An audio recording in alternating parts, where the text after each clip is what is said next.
आलू को बॉईल करके उसकी टिक्किया या पेटिस तो आपने बहुत बनाई होगी, लेकिन कच्चे आलू से हम यह अनोखा नाश्ता बनाएंगे। इसमें जो आलू का क्रिस्प है, इसके टेस्ट को बहुत ही बढ़ा देगा। तो ये डिफरेंट और टेस्टी नाश्ता बनाने के लिए हम यहाँ पर ले रहे हैं 4 आलू। हम अपनी चैनल पर काफ़ी डिफरेंट डिफरेंट रेसिपीज पोस्ट करते हैं। आपको ये रेसिपीज कैसी लगती हैं, प्लीज़ हमें अपना फीडबैक कमेंट करके ज़रूर बताइए। आलूओं को अच्छे से वॉश करके और छील करके हम इसको पानी में डाल देंगे। आपको पता होता है कि आलू में स्टार्च होता है, और अगर हम इसको बिना पानी के बाहर रख देंगे तो ये जल्दी काले पड़ जाते हैं। अब एक मोटी कीसनी के द्वारा हम इसको कीस कर लेंगे। कई बार हमें थोड़े जल्दबाजी में नाश्ता बनाना होता है और आलू हमने बॉईल नहीं किए होते हैं। उस वक्त पे आप इस तरह से कच्चे आलू को कीस करके इसका नाश्ता बनाइए। इस कच्चे आलू के लच्छों में जो क्रिस्प रहता है ना, उससे नाश्ते का स्वाद बहुत ही बढ़ जाता है। यहाँ पर लेकिन हमको मोटी वाली कीसनी यूज़ करनी है, क्योंकि मोटे-मोटे लच्छे हैं, जब पकने के बाद इनका थोड़ा क्रिस्प वाला टेस्ट आएगा ना, तो ये बहुत ही अच्छे लगेंगे। आपने ये महसूस किया होगा कि हम रेसिपी में थोड़ा-सा ही चेंज करके अगर उसे थोड़ा-सा डिफरेंट टेस्ट दे दें, तो बच्चे और बड़े उस डिश को बड़े शौक से खाते हैं। इसलिए हमें हमारी कुकिंग में थोड़ा-थोड़ा चेंज लाना ही चाहिए। अब हमने सारे आलूओं को इस तरह से कीस कर लिया है और उसको हम तुरंत पानी में डाल देंगे, नहीं तो इनका रंग काला पड़ जाएगा। लेकिन हमें इसे पानी में डाले नहीं रखना है, इस बात का ध्यान रखना है, नहीं तो आलू अपने में अंदर पानी सोख लेंगे। और हमें इसे तुरंत 2 पानी करीब में धोना है। देखिए मैंने इस पानी में से निकाला है और काफ़ी काला-काला सा पानी इसमें से निकला है। अब वापस से साफ पानी में इसको डाल करके और फिर मैं अच्छे से इसको धो लूँगी। और जब 2-1 बार हम इसको धो लेंगे, उसके बाद एक छलनी के ऊपर हम लगाएँगे एक मलमल का कपड़ा और उसमें सारा हम ये कीस डाल देंगे। और इस कपड़े में बाँध करके इसको हम बहुत अच्छे से निचोड़ेंगे। इसमें अंदर आलू में जो भी थोड़ा बहुत पानी है, जो आलू का खुद का पानी भी रहता है और जो दूसरा पानी हमने इसमें डाला था, वो सारा निचोड़ के हम निकाल देंगे। एकदम ड्राई करना है हमको इसको, नहीं तो जैसे ही हम इसमें नमक डालेंगे, ये काफ़ी पानी छोड़ देगा। अब हम इस ड्राई कीस को एक बॉल के अंदर डाल देंगे और उसमें डालेंगे कुछ मसाले। जैसे कि मैंने इसमें थोड़ा डाला है चिली फ्लेक्स, थोड़ा-सा काली मिर्ची पाउडर और 1 चम्मच मैं डाल रही हूँ यहाँ पर तिल और आधा चम्मच यानी अपने स्वाद के अनुसार मैं डाल रही हूँ यहाँ पर नमक और 4 बड़े चम्मच मैं इसमें डाल रही हूँ कॉर्नफ्लोर। कॉर्नफ्लोर से आप इसमें आलू के लच्छों की बाइंडिंग कीजिए, तो उसमें और ज़्यादा अच्छा क्रिस्प आएगा। हाँ, कॉर्नफ्लोर आपके पास नहीं हो, तो आप ब्रेड क्रम्ब्स यूज़ कर सकते हैं या मैदा यूज़ कर सकते हैं या बेसन भी यूज़ कर सकते हैं।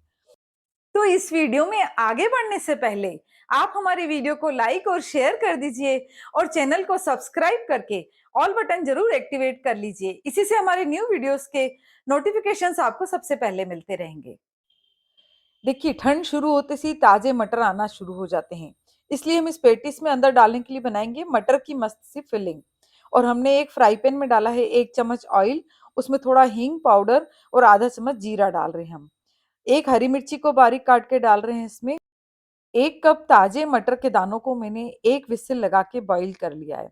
हरी मिर्ची थोड़ी सी फ्राई हो जाए, उसके बाद हम इसमें डालेंगे ये बॉईल किए हुए मटर और इसमें हम डालेंगे कुछ मसाले। स्वाद के अनुसार डाला है मैंने नमक, थोड़ा हल्दी पाउडर, आधा चम्मच लाल मिर्ची पाउडर, आधा चम्मच धनिया पाउडर और 1/4 टीस्पून डाला है मैंने अदरक पाउडर। अगर फ्रेश अदरक आपके पास हो तो आप वो डालिए। थोड़ा मैंने डाला है यहाँ पे अमचूर पाउडर, गरम मसाला, सौंफ का पाउडर और सभी मसाले डालने के बाद हम इसको थोड़ा अच्छे से मिक्स कर लेंगे। धीमी आंच पे इन मसालों को हमको मटर के साथ अच्छे से भूनना है 1 या 2 मिनट के लिए, ताकि मसालों का कच्चापन नहीं रहे इसमें और इसमें बहुत बढ़िया सी खुशबू आने लगे मसालों की। उसके बाद इसमें हम बारीक कटा हुआ हरा धनिया डालेंगे और अच्छे से मिक्स करके इसको एक प्लेट में हम ठंडा करने के लिए रख देंगे। कच्चे आलू के लच्छों के साथ ये ताजे मटर का फ्राई किया हुआ ये मसाला, ये कॉम्बिनेशन बहुत ही अच्छा स्वाद देता है। आप इसको एक बार जरूर ट्राई कीजिएगा। हमें जितने बड़े पैटीज बनाने हैं उस हिसाब से हम इसमें से आलू का मसाला थोड़ा हाथ में उठाएंगे और उसको बहुत अच्छे से हाथ से प्रेशर देते हुए इसमें और जो थोड़ा बहुत पानी इकट्ठा हो गया है नमक डालने के कारण, उसको भी हम निचोड़ के निकाल देंगे। ये करना बहुत जरूरी है, नहीं तो आपके ये पैटीज क्रिस्पी नहीं बनेंगे, क्योंकि इन पैटीज को हम डीप फ्राई नहीं करने वाले हैं।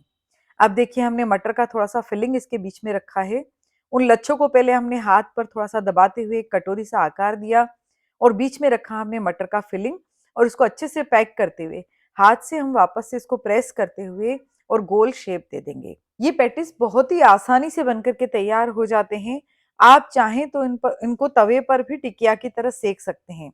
सभी पैटीज हम इस तरह से बना करके तैयार कर लेंगे और फिर इनको और ज्यादा क्रिस्प करने के लिए हम ऊपर से करेंगे ब्रेड क्रम्स की कोटिंग। आप चाहें तो इसे स्किप कर सकते हैं, लेकिन इससे बहुत ही ज्यादा ये क्रिस्पी बनते हैं। इस तरह से सभी पैटीज के ऊपर हम ब्रेड क्रम्स की कोटिंग करने के बाद इनको हम फ्राई करेंगे अप्पे मेकर के अंदर। देखिए, अप्पे मेकर को हमने थोड़ा सा लो मीडियम आंच पर गर्म कर लिया है और इसमें डाला है थोड़ा थोड़ा घी।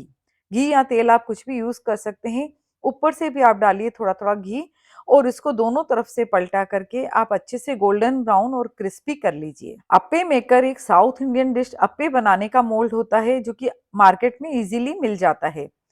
आप इसे ऑनलाइन भी परचेस कर सकते हैं, इसका लिंक हम आपको डिस्क्रिप्शन में दे देंगे। देखिए, हमारे पैटीज बहुत ही ज्यादा क्रिस्पी बन करके तैयार हो गए हैं और चटनी या सॉस के साथ इसको गरम गरम परोसिए। बच्चों और बड़ों सभी को ये पैटीज बहुत ही ज्यादा पसंद आने वाले हैं। जल्दी हम मिलते हैं एक नई रेसिपी के साथ नए वीडियो में। Thank you.